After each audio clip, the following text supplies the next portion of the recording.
Hello friends, welcome in Electrical Substation Practices lecture series. This is our lecture number 18 and today's topic is breakdown voltage, that is BDV, test on power transformer oil. As in the previous lecture we studied about the layout diagram of 33 kV substation. This figure shows the layout diagram of 33 kV substation.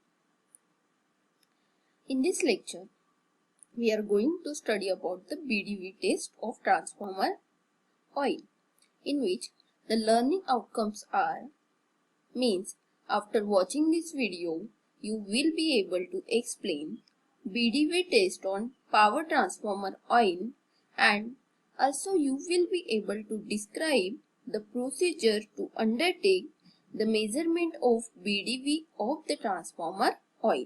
BDV means breakdown voltage test of transformer oil. So let us start. Breakdown voltage test on power transformer oil.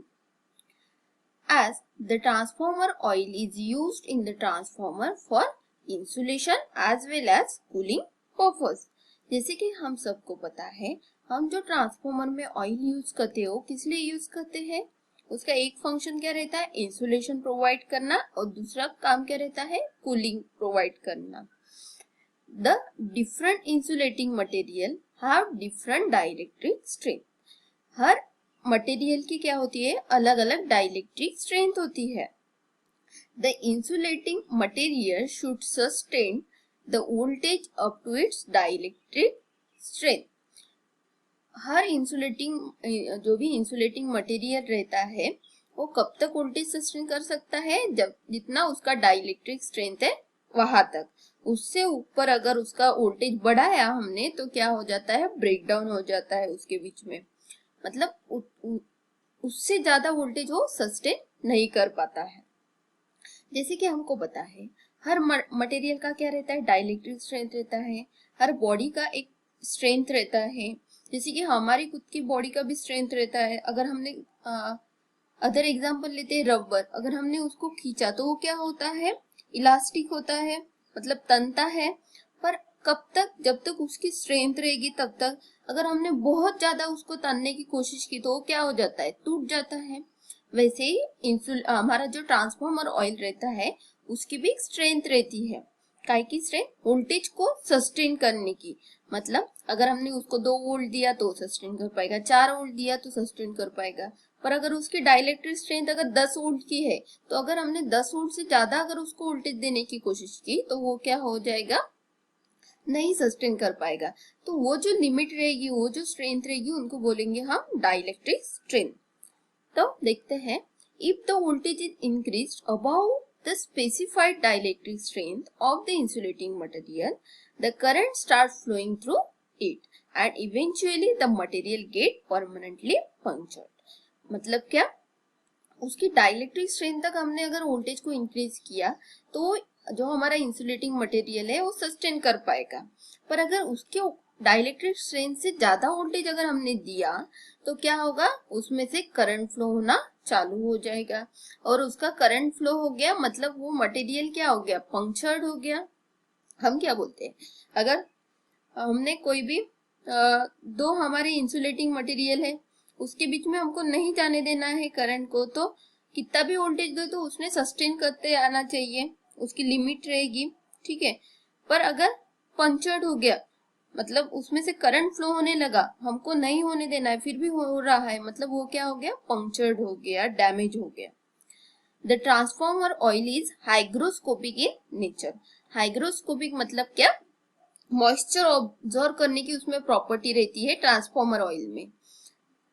And the dielectric strength of the oil gets deteriorated with the absorption of the moisture. और उसको moisture observe करने की transformer oil में property रहती है. पर अगर उसने मॉइस्चर ऑब्जर्व किया तो उसकी जो डाइलेक्ट्रिक स्ट्रेंथ जो रहती है वो डिटोरिएट होती है, मतलब कम हो जाती है. That's why the breather filled with the silica gel, that is silica gel क्या रहता है हमारा, मॉइस्चर एब्जॉर्बेंट मटेरियल रहता है, इज यूज्ड इन ट्रांसफॉर्मर। सबको पता है ट्रांसफॉर्मर में हम क्या करते हैं, ब्रीदर में सिलिका जेल यूज करते हैं, पिंकिश कलर का। जो क्या रहता है, सिलिका जेल क्यों यूज करते हैं, क्योंकि सिलिका जेल की प्रॉपर्टी रहती है कि वो मॉइस्चर को एब्जॉर्ब कर सकता है। तो मॉइस्चर को एब्जॉर्ब करने के लिए हम सिलिका जेल यूज करते हैं, ताकि अगर मॉइस्चर को एब्जॉर्ब उसने कर लिया तो हमारा जो ट्रांसफॉर्मर ऑयल है वो क्या नहीं होगा, डिटोरिएट नहीं होगा, खराब नहीं होगा, और उसकी डाइलेक्ट्रिक स्ट्रेंथ कम नहीं होगी। The reliability of the transformer can be ensured if all the parameters of the transformer oil are as per the standard. हम कब बोल सकते हैं हमारा ट्रांसफॉर्मर ऑयल अच्छा है, जब जो भी ट्रांसफॉर्मर ऑयल हम यूज कर रहे हैं उसकी जो भी पैरामीटर्स हमको मिल रही है वो स्टैंडर्ड के हिसाब से होगी। तो the one very important parameter is dielectric strength or the breakdown voltage of the oil. क्या है उसमें से एक स्टैंडर्ड पैरामीटर कौन सा रहता है हमारा, डाइलेक्ट्रिक स्ट्रेंथ, उसी को बोलते हैं ब्रेकडाउन वोल्टेज। इसी को एब्रिवेटेड कैसे कहते हैं, बीडीवी, मतलब breakdown voltage of the oil, जो कि हमको पीरियोडिकली चेक करते रहना पड़ता है कि वो प्रॉपर है कि नहीं है उसका डाइलेक्ट्रिक स्ट्रेंथ। तो ये किस तरीके से करते हैं हम, the sample is taken out from the transformer tank and the BDV of the oil is check by the BDV tester. जो भी ट्रांसफॉर्मर में हमने ऑयल यूज किया है उसमें का थोड़ा सा सैंपल लेते हैं हम, और उसको बीडीवी टेस्टर में हम उसको टेस्ट करते हैं उसका breakdown voltage. The BDV tester is basically high voltage unit and the voltage can be regulated from 0 to 70 केवी। जो हमारा बीडीवी टेस्टर रहता है, मतलब ब्रेकडाउन वोल्टेज टेस्टर जो रहता है जिससे हम उसका ब्रेकडाउन वोल्टेज टेस्ट कर सकते हैं, वो क्या रहता है, जनरली हाई वोल्टेज यूनिट रहता है, मतलब उसमें हाई वोल्टेज यूज करते हैं। And the voltage can be regulated from 0 to 70 केवी, जिसमें कि हम कितना वोल्टेज दे सकते हैं, 70 केवी तक का वोल्टेज दे सकते हैं। The tester has 2 electrode separated by 2.5 mm distance. जो टेस्टर रहता है हमारा, इस तरीके से टेस्टर रहता है, उसमें क्या रहते हैं, 2 इलेक्ट्रोड रहते हैं। आप इस डायग्राम में देख सकते हैं ऐसे 2 इलेक्ट्रोड रहते हैं, और यहाँ पे हम क्या करते हैं, यहाँ पे एक टैंक जैसा रहता है छोटा सा, उसमें हम जो ऑयल हमने कलेक्ट किया है ट्रांसफॉर्मर टैंक से उसको फील्ड करते हैं, और यहाँ पे जो 2 इलेक्ट्रोड है इनके बीच में 2 mm का डिस्टेंस रहता है। हम देखते हैं कि किस तरीके से हमको प्रोसीजर फॉलो करनी पड़ेगी for measurement of the BDV of the transformer oil. सबसे पहले हमको करना पड़ेगा, जो भी ट्रांसफॉर्मर ऑयल है हमारा ट्रांसफॉर्मर में, उससे हमको सैंपल लेना पड़ेगा। That is collect the oil sample of the transformer oil from the bottom wall of the transformer.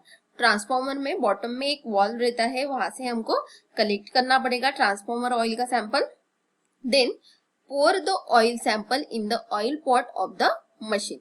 जो भी हमारी मशीन रहेगी उसमें एक ऑयल पॉट रहता है, उसमें वो जो सैंपल हमने कलेक्ट किया है उसको इसमें डालना पड़ेगा। Keep the oil pot in open air for 5 minutes so that air bubble if any gets out। और ये जो पॉट है, ऑयल का पॉट जो दिख रहा है, उसको थोड़ा सा 5 मिनट तक ओपन रखना पड़ेगा, ताकि अगर ऑयल में कुछ एयर बबल वगैरह है तो वो निकल जाएंगे। Now put the oil sample in the machine, जैसे कि हम रख देंगे इसमें oil, and then increase the kV at the rate of 2 kV per second and observe the oil sample through the glass window. ये ग्लास विंडो है, इसमें 2 rod हमको दिखेंगे, इलेक्ट्रोड दिखेंगे। तो हम क्या करेंगे, यहाँ से एक बटन रहेगी, उससे हम क्या करेंगे, वोल्टेज को धीरे धीरे 2 kV पर सेकेंड, मतलब 1 सेकेंड में 2 kV, फिर और 1 सेकेंड के बाद फिर से 4 kV, मतलब 2 kV को बढ़ाते जाएंगे, 2 kV से बढ़ाते जाएंगे, और इसको ऑब्जर्व करते जाएंगे, मतलब देखते जाएंगे कि वो 2 इलेक्ट्रोड के बीच में कभी किस तरीके से मूवमेंट हो रही है। Continuously observe the oil sample through the inspection window while increasing the voltage. Yes, हम क्या करेंगे, उसको इंस्पेक्ट करेंगे, देखेंगे कि किस तरीके से वोल्टेज चेंज करने के बाद क्या हमको दिख रहा है. Note down the kV at which the sparking is observed in the oil. और जब हम वोल्टेज 2 वोल्ट से बढ़ा रहे हैं तो एक टाइम पे क्या होगा, वो दो इलेक्ट्रोड के बीच में हमको इस तरीके की स्पार्किंग दिखेगी. जिस वोल्टेज पे हमको वो स्पार्किंग दिखेंगी, उस वोल्टेज को हम क्या करेंगे, तुरंत नोट डाउन कर लेंगे. The voltage which sparking observed is the breakdown voltage of the oil. और जिस वोल्टेज पे हमको वो स्पार्किंग मिली है वो क्या रहेगा, हमारे ट्रांसफॉर्मर ऑयल का ब्रेकडाउन वोल्टेज, क्योंकि उस वोल्टेज पे क्या हुआ है, ट्रांसफॉर्मर ऑयल का ब्रेकडाउन हुआ है, मतलब उतने वोल्टेज को सस्टेन नहीं कर पाया, इसलिए उसमें से क्या हुआ, करंट फ्लो हुआ और इस तरीके से फ्लैश हुआ. उस वोल्टेज को हम क्या बोलेंगे, breakdown voltage of transformer oil.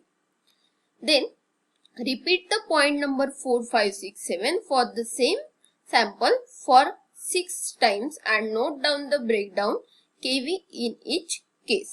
तो ये जो हमारे D, E, F, G point जो है, इसको हम क्या करेंगे, रिपीट करेंगे 3-4 बार एंड उससे क्या लेंगे, जो भी हमको 3-4 बार जो ब्रेकडाउन वोल्टेज मिलेगा उन सबका एक एवरेज लेंगे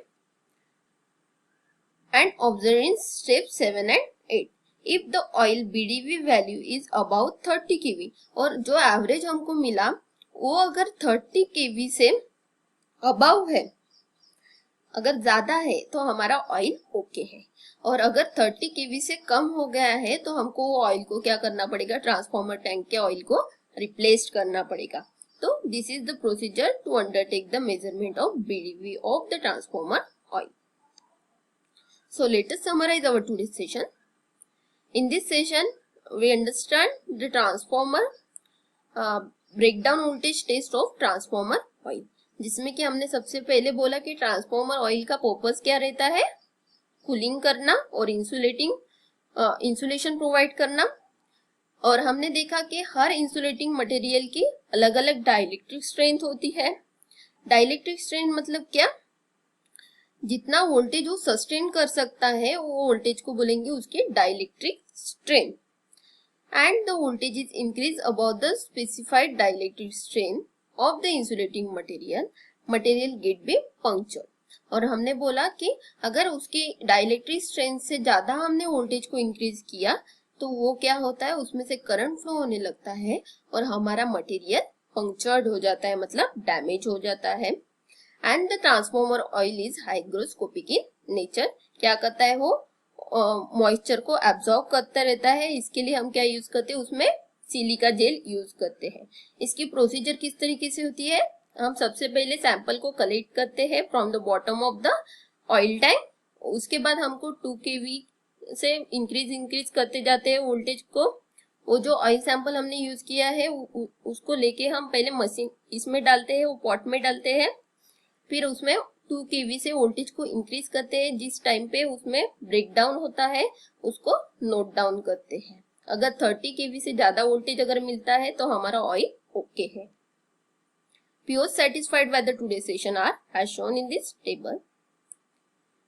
Assignment for the today's session is these 2 questions. Thank you for watching this video and keep learning.